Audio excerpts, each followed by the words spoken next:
Welcome to the third episode of the HiFi Five. I'm Ron Resnick, your moderator. Please like this video and subscribe to our YouTube channel. Our regulars are Elliot Goldman of Bending Wave USA, Jay Caceres of Jay's Audio Lab, and Danny Kaey of Sonic Flare and EMMLabs. Our guest today is Adam Wexler, proprietor of Resolution Audio Video and of StereoBuyers.com. Welcome, Adam. Hello, thanks for having me, guys. Such a pleasure, such an honor. Please tell us briefly about your background in audio and your history as a retailer. Oh, man. Well, let's see. I have been in this business for over 25 years in one way or another. In college, I got the hi-fi bug, and I was always into music. And this was kind of at the dawn of the internet and the beginning of eBay. And there was a hi-fi shop in the town of Ithaca where I went to school, and they had a consignment rack, and nothing ever moved. I would go in there, and it would always be the same stuff. I couldn't afford anything, and I said, "Hey, if I could move that stuff for you, would you give me like a commission or something?" And they said, "Well, how would you do that?" And I said, "Well, there's this website called eBay." And they said, "Well, what's that?" And I'm like, "Well, don't worry about it." And next thing you know, I was rolling in the dough and buying a stereo equipment that no one else that I was friends with understood, but it just started the journey there.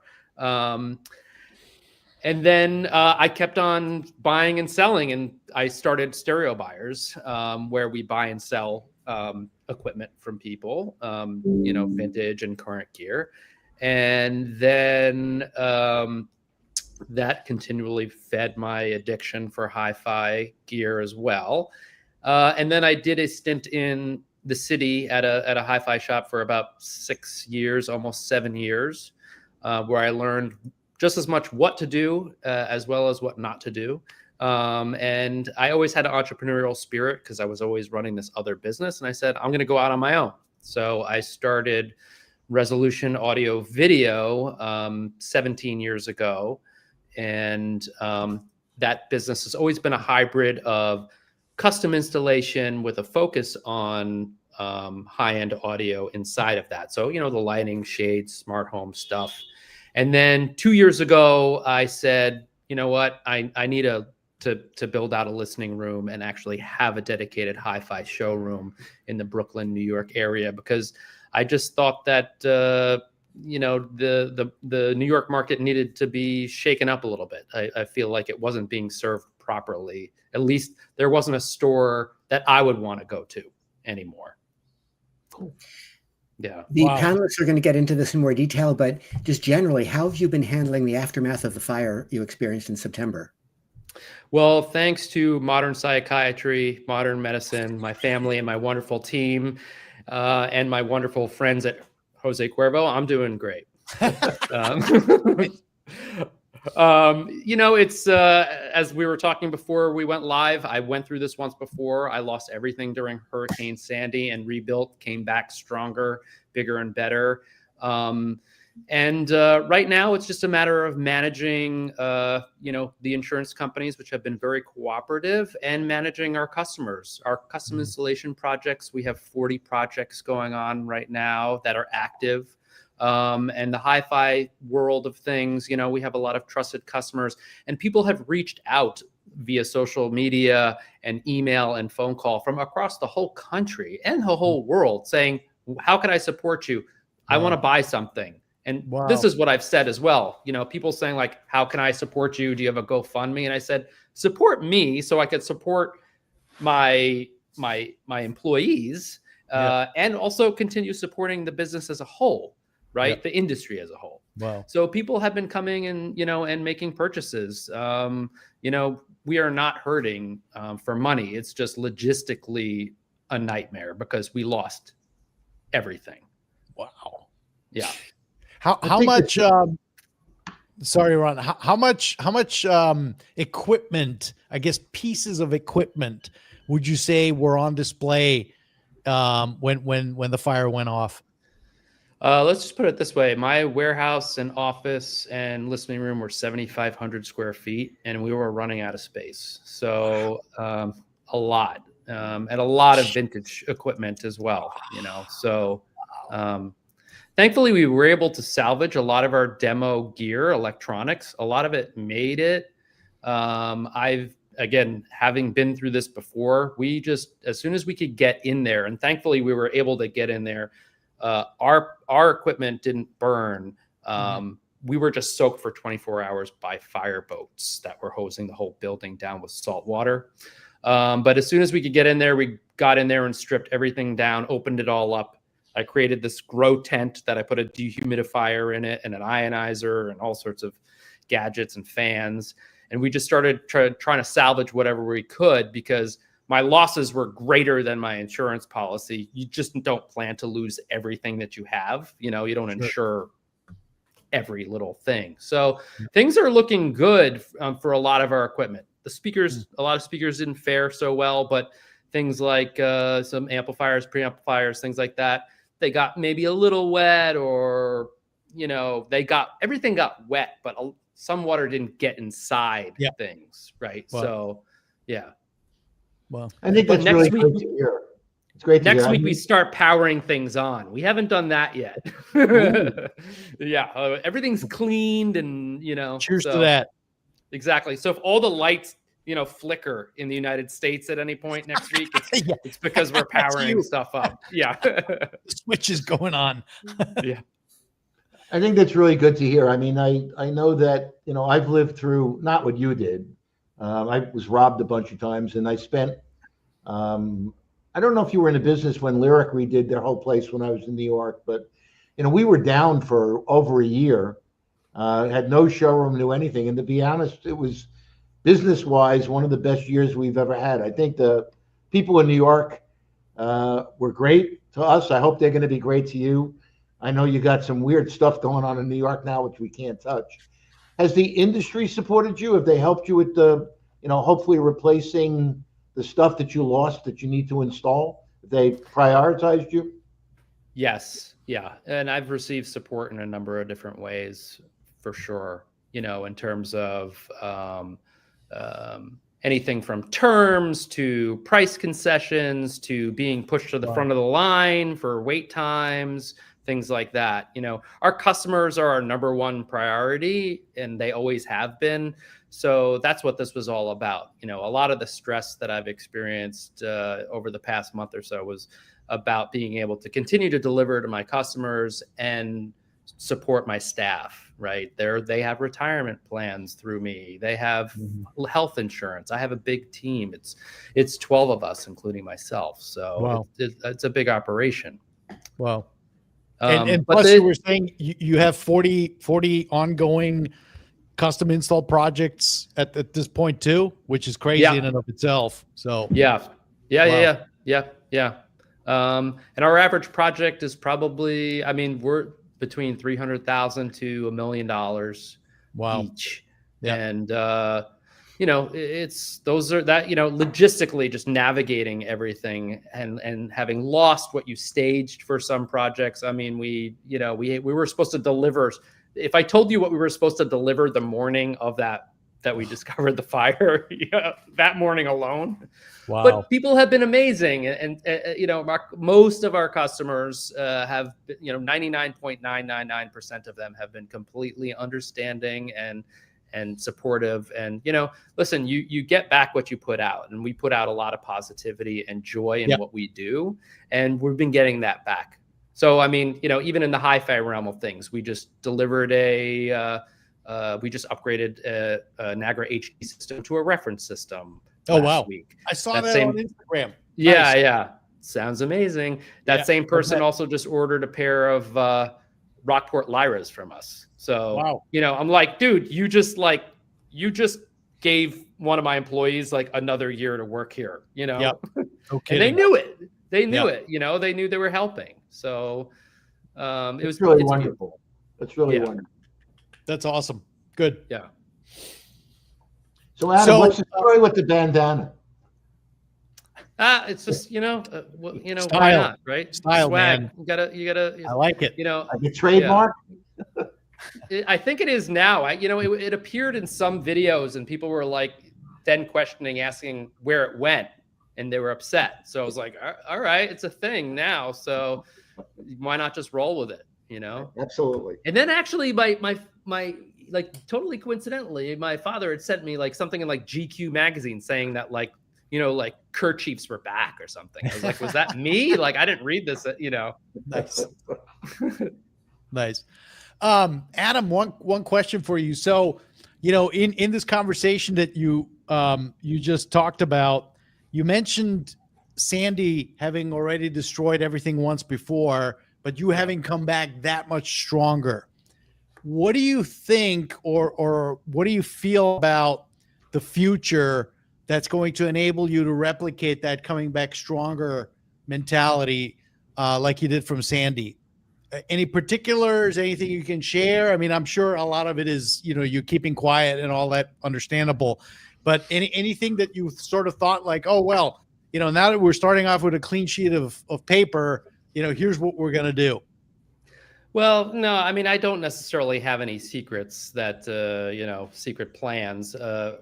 As we were discussing previously, you know, the building is that my business was in is now not habitable for a while. So I have a temporary space. I have to figure out what I want to do with this temporary space in terms of building it out and, you know, the sound room and organizing how we want to lay everything out. But ultimately, you know, it's a very unique opportunity to be able to correct everything that you didn't like about what you did before.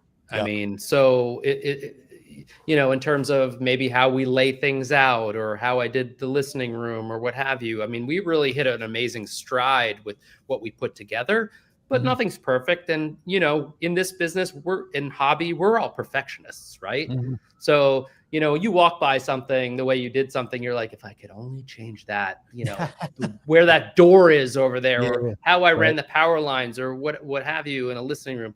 This is an opportunity to do that again. So it's Adam, as a brick and mortar retailer, what do you make of this small trend to home dealers for some distributors? Does the home dealer thing appear on your radar at all, or is it completely irrelevant? So, you know, it's not for me to say that you know, manufacturers shouldn't allow home dealers per se, but obviously someone like myself makes a big investment in everything, you know, from the infrastructure to employees and things like that. So what I can say is that a business like myself has the team and infrastructure to properly support a customer, you know, big or small, right? I've heard complaints before where people buy from home dealers and the home dealer, the home dealer says, well, I can't come over here and lift those amplifiers or whatever, what have you. I'm just one person. I got to hire blah, blah, blah. Like, I have a whole support system and even technicians on hand to go and troubleshoot things at people's houses at any given time. Yeah. In addition to that, I have the insurance of longevity for these people that, you know, I'm not going anywhere. And if I decide ever to stop what I'm doing, my business is going to continue on because I have people working for me that, you know, have been with me for 15 years and plan to be in this business maybe much longer than I am. Right. So, yeah. Well, yeah, good point. Yeah. Well, I have a comment actually to make, which is, for me, you've had two life-changing events. Some people would call them catastrophes, right? And here you are about to get back up and are doing so. What gives you the strength to just get up again after, you know, being through this? And, you know, potentially, who knows what the future holds? I mean, a lot of people would be completely terminated, financially speaking, and let alone mentally, because obviously the pain, right, that puts you through, not only with your business, but also with your family. Let's face it, that brings a lot of stress, you know, internally as well, not just externally. So how do you do it? One of the keys to my success has always been living by the mantra of slow and steady wins the race, right?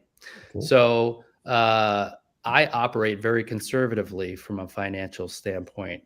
I'm generous with the people that, you know, my employees, but from a financial standpoint, I don't take gigantic risks. I have never borrowed a single penny in the history of my business, right? So I don't buy things I can't afford. So I'm not over leveraged. So I don't really, you know, I'm not the financial aspect, while a big hit isn't a big worry to me. It's, you know, it's more about just kind of soldiering on. And, you know, I have to do it for my employees. I have to do it for my family. I have to do it for my customers. And, you know, all in all, what we do, and I say this to my employees all the time, we don't sell insurance policies. We don't sell funeral plots. We sell joy to people. Right. And that's fun. That's inspiring. Yep. That's something that, you know, you want to continue doing, making people happy. I mean, that's the goal, right? Like bringing joy into someone's living room, listening room, into their home, right? I mean, think about how many, you know, just the amazing, you know, impact we have on people's lives. Here's another question that I have, and this is very relevant to what's going on right now. Amazon firing, laying off 30,000 people. UPS 48,000 due to automation. A lot of people are saying this is due to AI. We really don't know. What do you think will happen here with HiFi? Do you see that also coming after us in some sort of capacity? I would love to know your input on this, because I mean, I'm on the outside, not as deep as you are clearly, but what do you foresee? Do you think there's going to be some sort of a fingerprint from AI with what we do? I don't think so, because I think the key to the successful people in this business is it's all about relationships and who you are and what you bring, what you personally bring to the table, right? Creating trusting relationships with people, giving them advice, listening to what they have to say, teaching them, helping them. So no, because I don't think so personally. I think that anybody who is going to succeed in this business, it's very relationship based and personality based. Okay, fair enough. Yeah. Last I checked, AI can't flip the record side to B. Sometimes I can't do that either, but you know. High-end audio is an experience-based business, not just, I mean, yes, you have to have a relationship and people have to trust you. I think part of the reason that maybe audio has had times going off the rails is that you can't expect people to buy, especially at the top of the audio range, stuff from a piece of paper or stuff from just, you know, a robot telling you this is what it has to buy. There's an experience, and that experience is, you know, how the music is played in the room, as well as the person that, you know, I look at myself sometimes as like a tour guide, okay, that I'm trying to find, you know, this journey and destination that my customer wants to take. And it, you know, I love demoing, especially when I have real people, but I love demoing, you know, setting up that whole experience, getting them in the room, getting them to relax, closing the door, turning off the lights, and taking him for a ride. And, you know, what I always called back from the days with Harry, a time machine, because that's really what a great audio system is. It's transports you to Carnegie Hall or Red Rocks or, you know, someplace else. And I don't think you can do that with AI. And as much as the custom business has been very successful, it's hard to sell a big system audio-wise from a piece of paper and line items. That happens for me when we sell high-end systems into big custom installation systems, you know, that we design and install. That sometimes comes later in the process once they've already established a lot of trust with me, right? Where, you know, they tell us what they're looking for and the experience that they want to have, and then we curate that for them. And these are people that don't have the time or interest to sit down and audition things themselves, right? They just, you know, so, you know, sometimes people, don't come in and hear, you know, listen to things. But we definitely encourage, you know, always, you know, if you can, come and listen. And kind of, Elliot, based on what you had just said, I've stole this quote from Mickey Hart from the Grateful Dead that I'm not in the hi-fi business. I'm in the transportation business, right? You know, we want to transport people somewhere, or we want to transport the musical experience to them, right? That's what it's about. Well, you're a young guy. I'm sorry. Go ahead, Elliot. I was going to say, one of the great things, and I worked in New York for a long time also, is that you know it's great to have the customers that you can develop a relationship with and trust you, and obviously can write a check.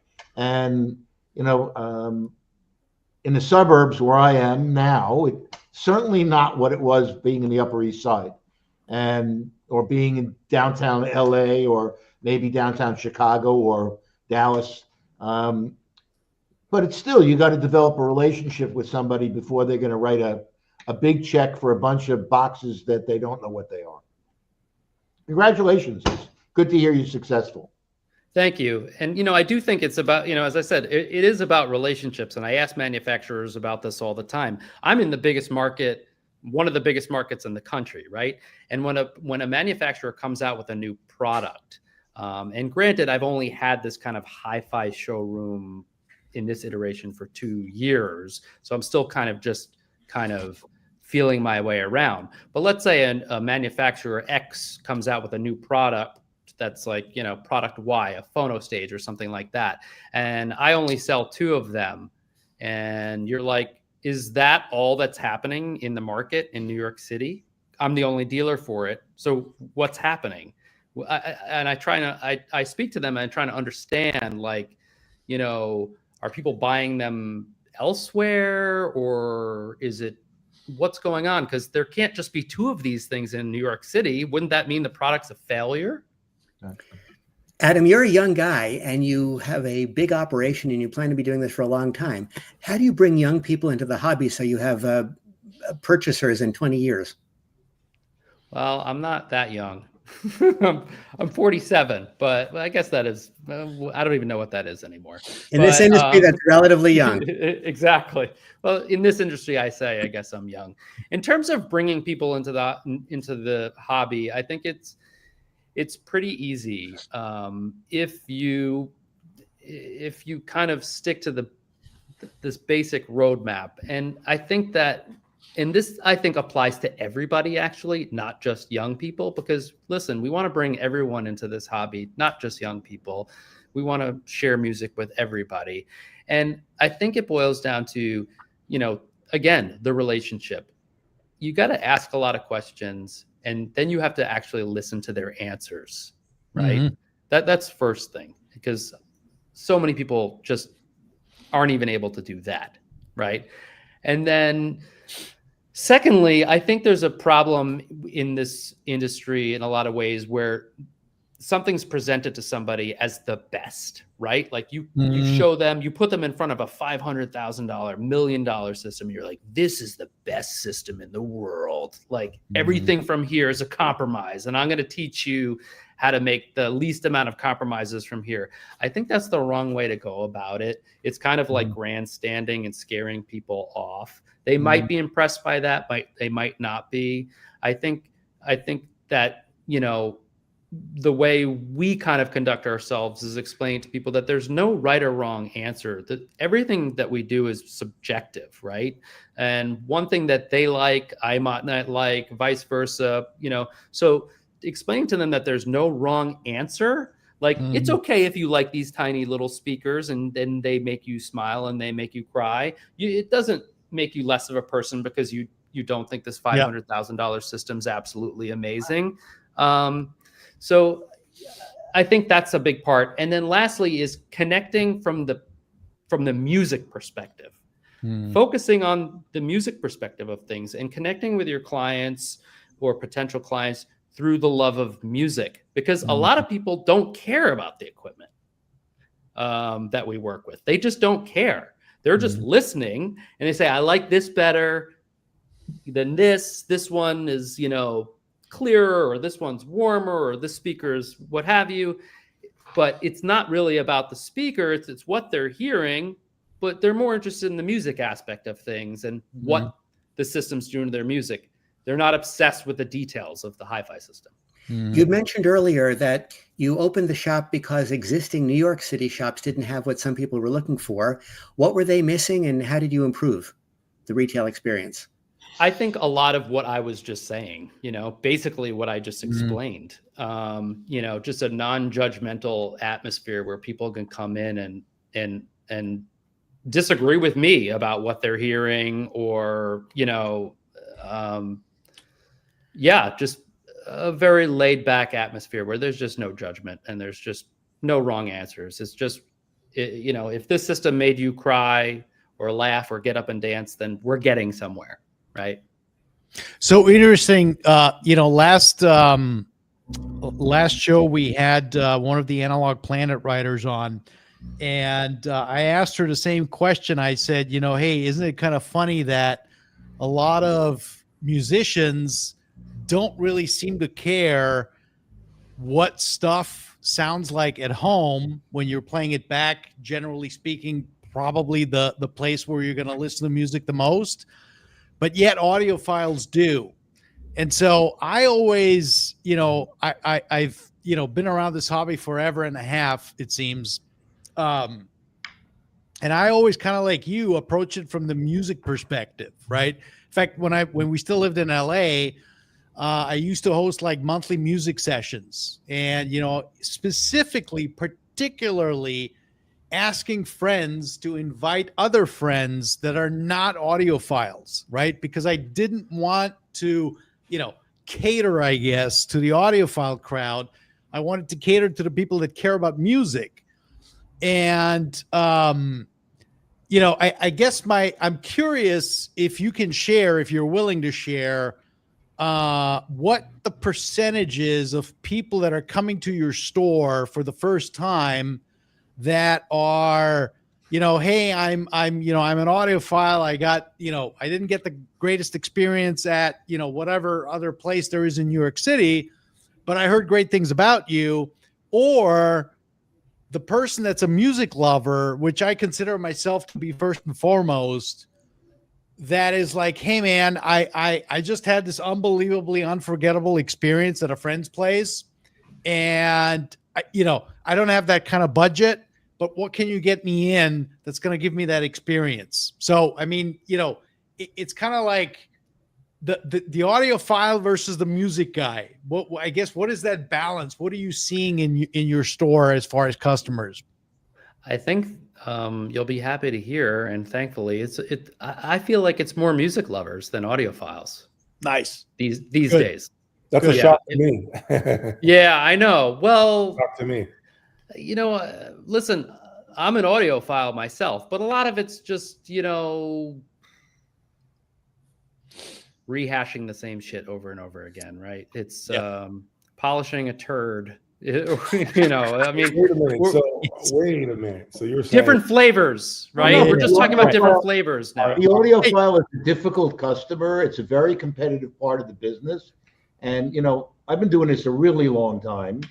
And, we assume that people that walk in understand what these brands are. And the fact is that even the biggest of our companies are really minuscule in the world. I mean, you take a brand like Wilson, which is a big brand for high-end speakers, but relative to automobiles or watches or kitchens, I mean, nobody's ever heard of them, okay? And so audiophiles think everybody knows what everything is. I found from being a dealer that, and by the way, I don't consider myself an audiophile. I'm a music lover. The equipment just works for me. I don't like really the equipment that much. I'm not a gear geek. Okay.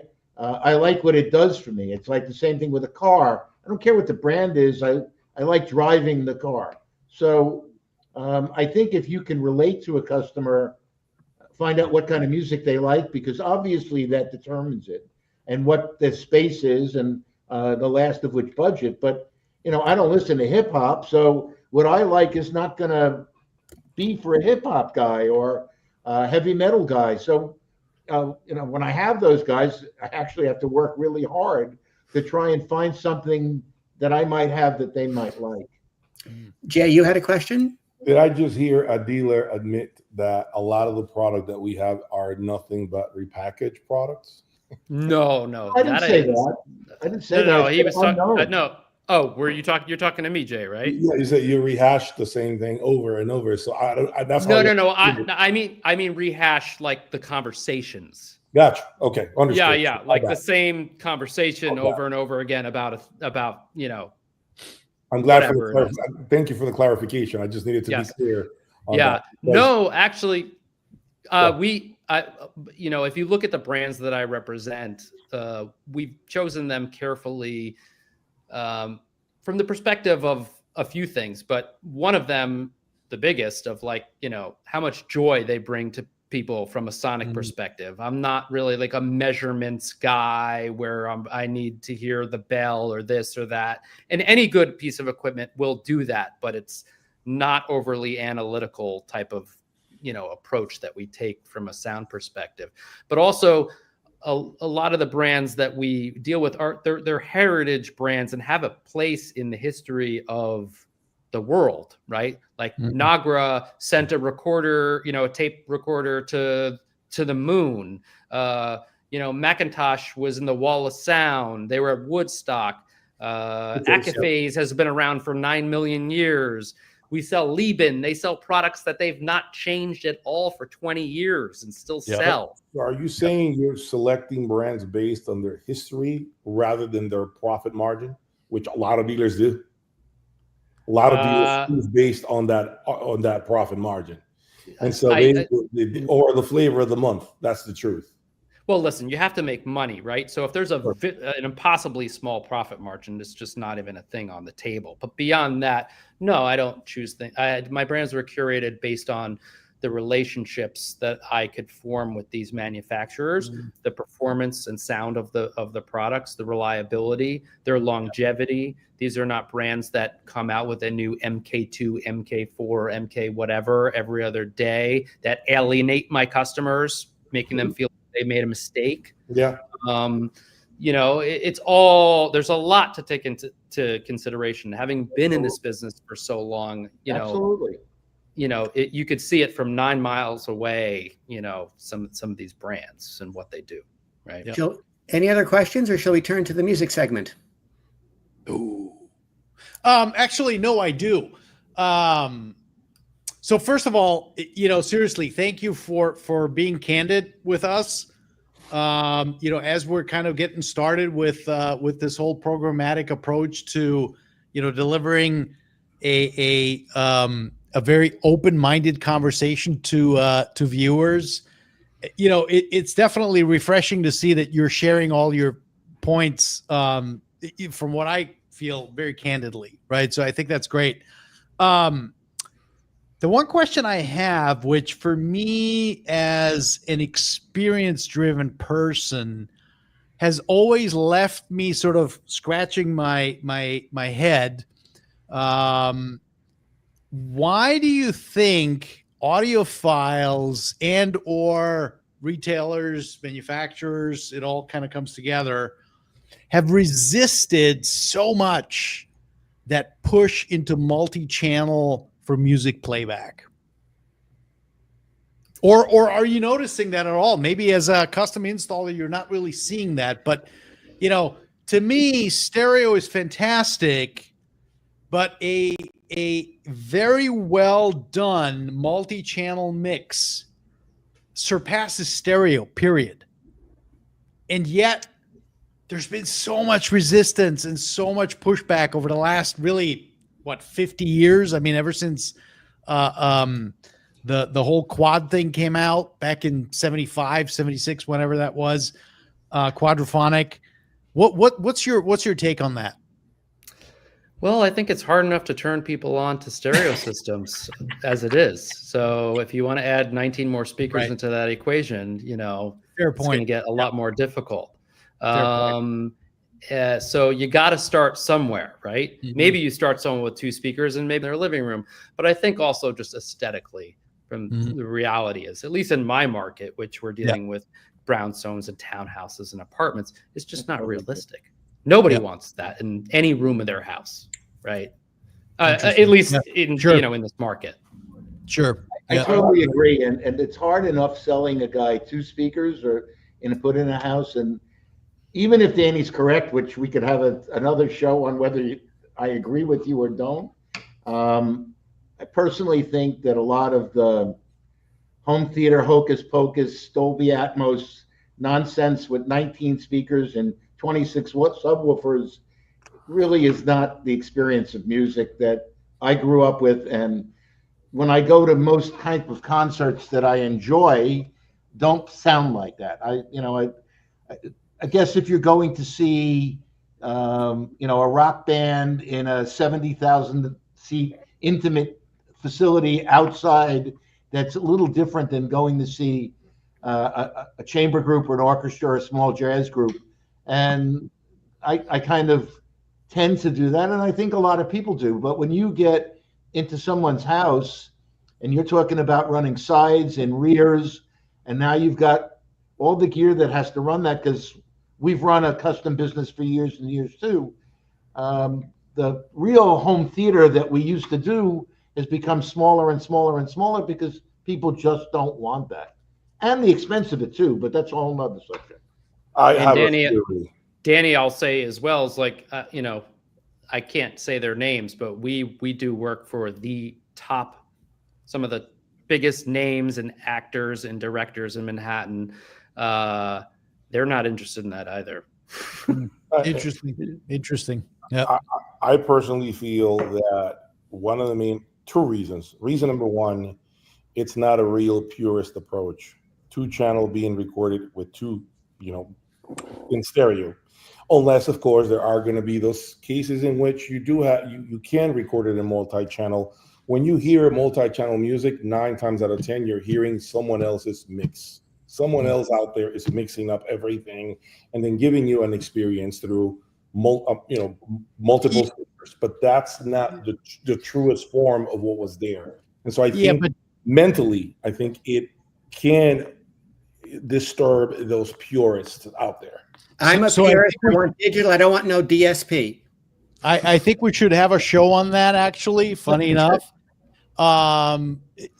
Jay, keep in mind that very, very few recordings today or really ever have been done in pure stereo configuration.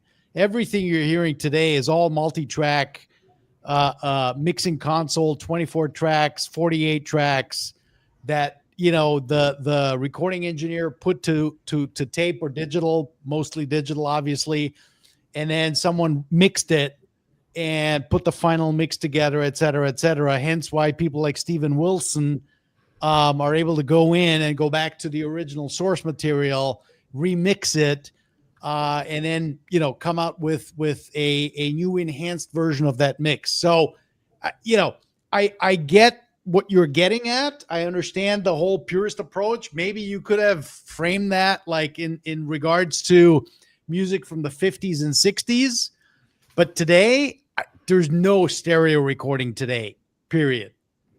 I would love to do a little more research on that, as I want to believe what you're telling me, but I have a hard time accepting that they're recording things now in multi-channel. And I agree. Those records from the past, they are. I want to believe that, right? There's nothing to research. They are. I'm not a fan of enhanced. I mean, most of the remastered stuff I hear, and I'll say something controversial tonight, I think it's a bunch of crap. Okay, just because they took an old recording and remastered it and upsampled it doesn't mean it sounds better. And I agree with that. I definitely agree with that. I mean, I got a, and that's a different conversation. I got a really big system, and I can play, the old recording and the remastered, the 2496 and the double, DSD, and most of the time, and my clients agree with me, most of the time the original Red Book is the best thing that's out there. And there's a lot of hokey, and I understand it from the record thing because they give you a record that's this thick, like a chocolate cake, and they can sell you the same Dire Straits record 75 times. Okay, Dire Straits, this remastered, HQD, this one that comes from this company and that company. Sure. But at the end of the day, okay, it's the music that really matters. And Steven Wilson may be a very talented guy, but I want to see the Mona Lisa. I don't want it to be recolored or with a mustache. I want to see the original. Okay, I'm an old school guy. I like the original, flaws and all, warts and clicks and buzzes, and not the end of all. Okay, it's just the way it was recorded at the time. And that's very controversial. A lot of people prefer the high resolution over the original Red Book. And I ladies and gentlemen, this will be the very last show I'm on. Thank you very much. Let's get to music, Danny. Get to the music. Just kidding. So, music, yes, we actually had two albums. One by the great percussionist Minu Sinelu, who actually used to be Sting's percussionist. Actually, I don't know if he still is or not. Maybe he is, but he used to be Sting's percussionist. He's had great albums out, including this one here that I'm holding. No, I'm just kidding. I'm not holding it because it's actually a record. And it's being cleaned by Perfect Vinyl Forever. That said, the other album that I actually wanted to talk about, funny enough, we always kind of try to connect the dots here. So I was just at the show in New York, actually New Jersey, thank you very much, over the weekend, and I heard this, which is Lacuna.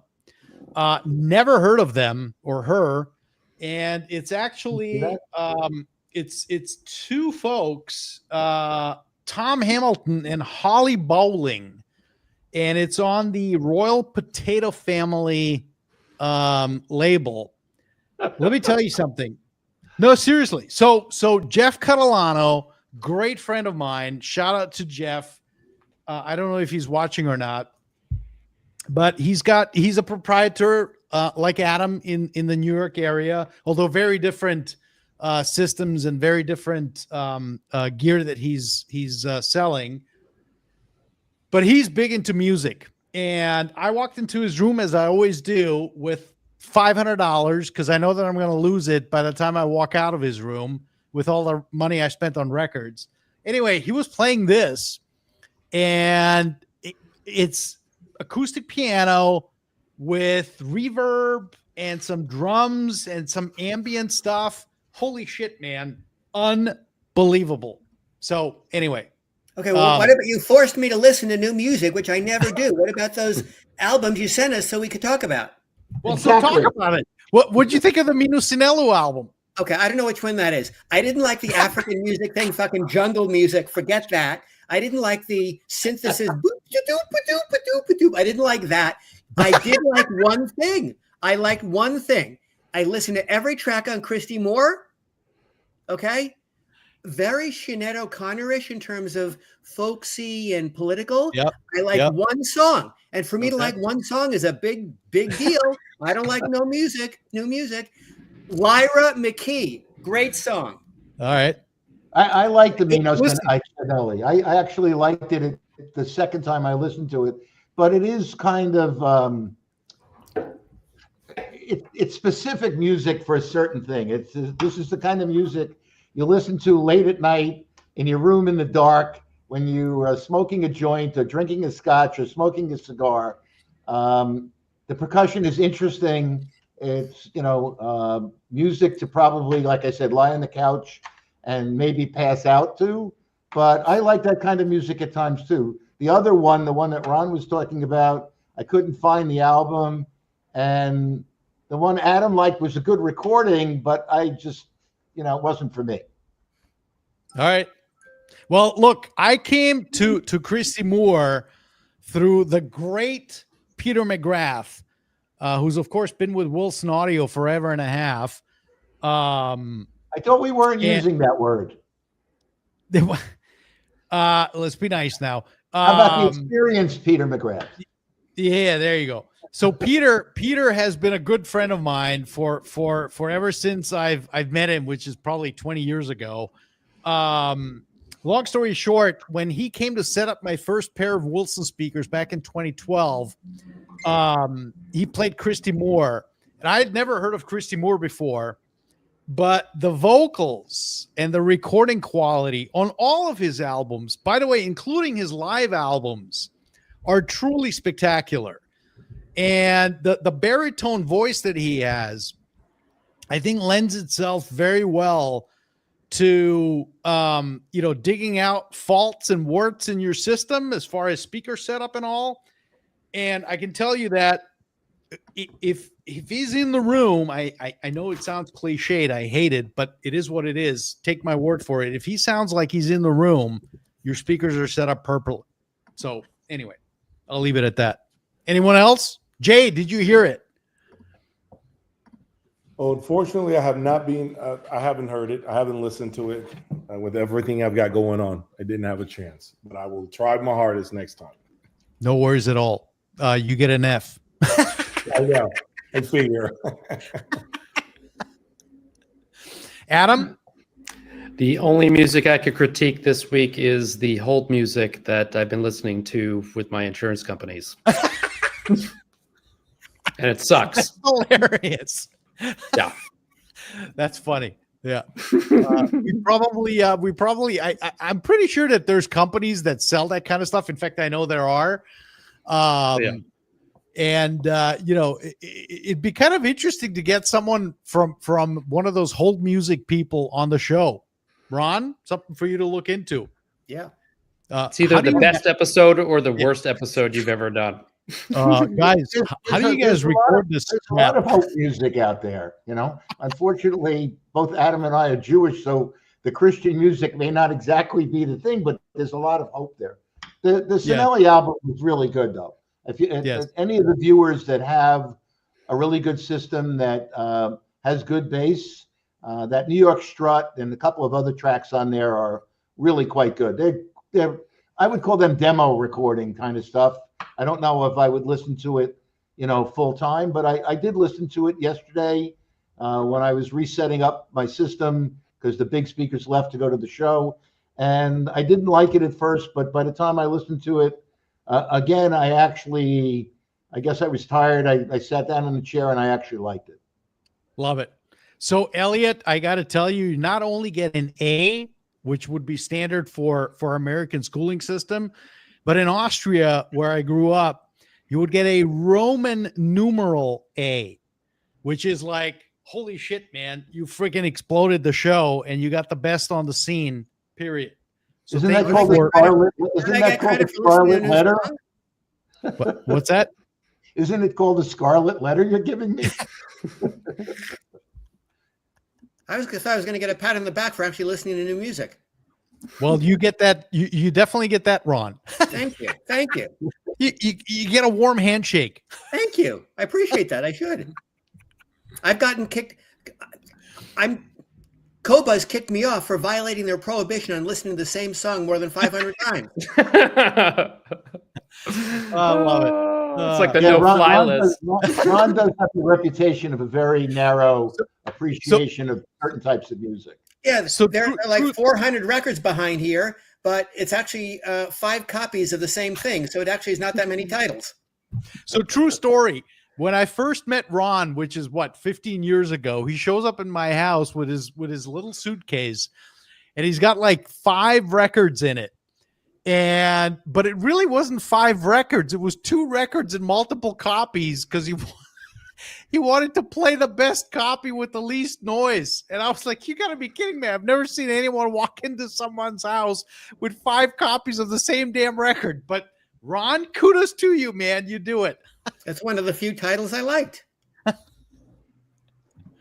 Hey, that's what makes a diversity show. I mean, I couldn't be further away from that. But everybody, look, you like what you like. There's nothing wrong with liking you like, and trying to make it sound the way you like it is hopefully what we can accomplish. I think that the unfortunately the words best and the greatest and the tribalism and stuff that is developed in audio over the years is a really big impediment. And Jay and I have had this conversation multiple times. Jay and I don't like the same stuff. It's okay. I mean, he's got his room and he likes what he likes, and his background is his background and mine is different. And, I'm an old school Harry Pearson guy. He's more of an equipment guy.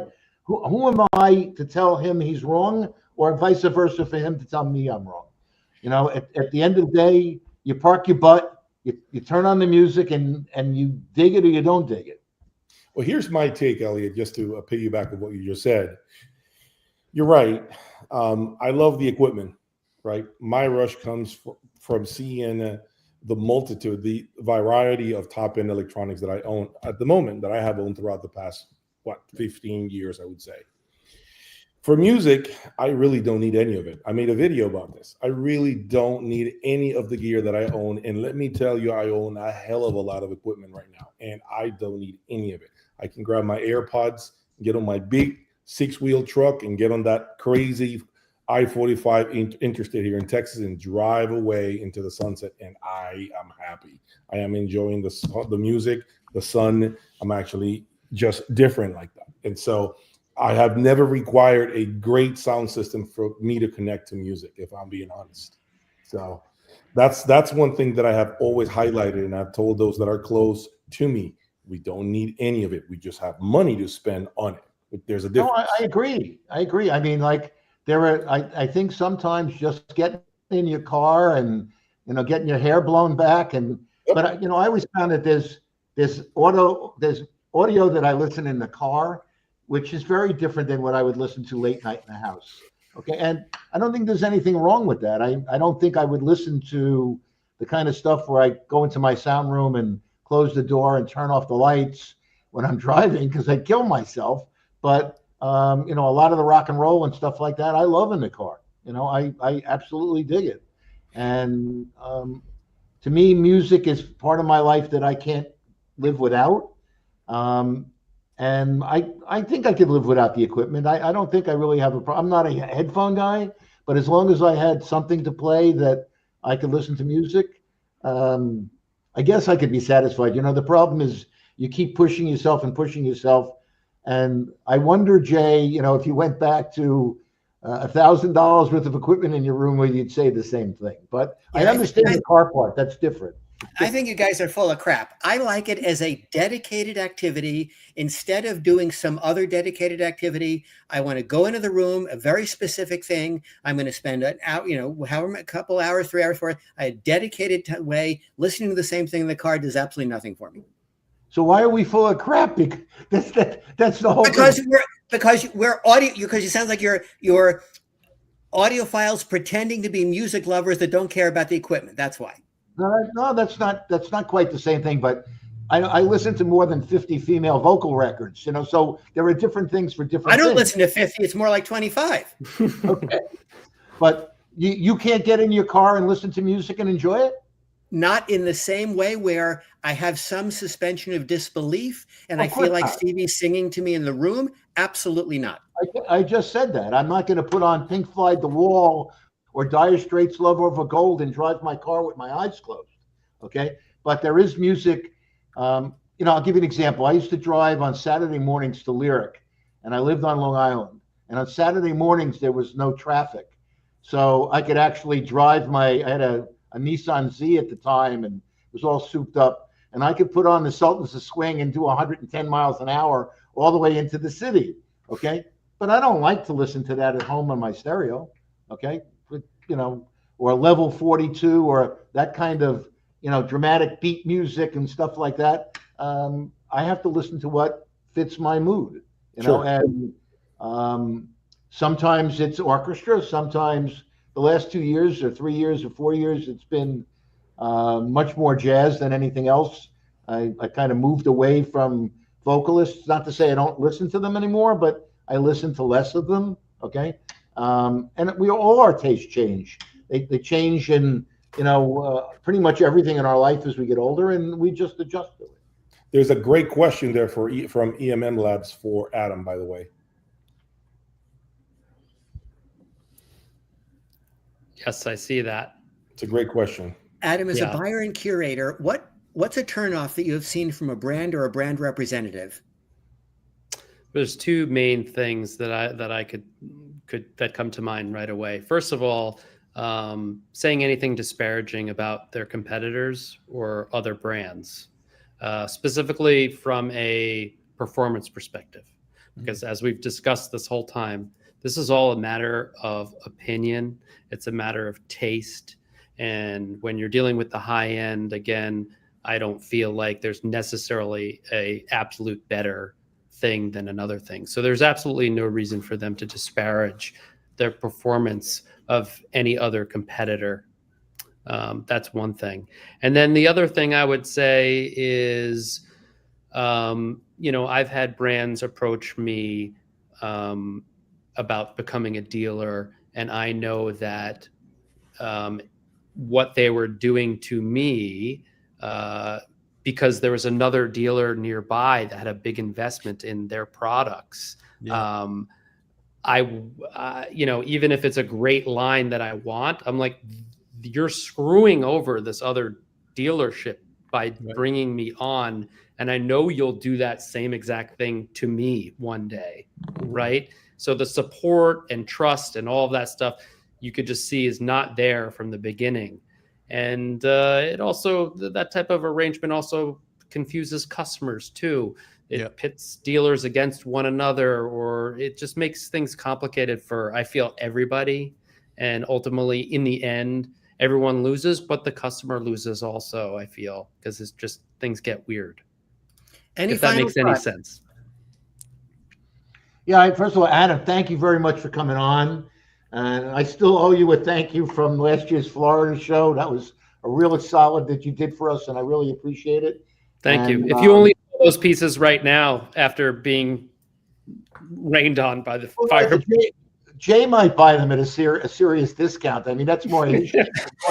But I really want to thank you. That was really generous of you. And thank you. We've talked a couple of times, but I never really got a chance to meet you. And absolutely, I'm glad I did. Thank you very much for your time. I know it's busy, and mazel tov on your son's bar mitzvah. And I hope the business comes back with a fury. Thank you.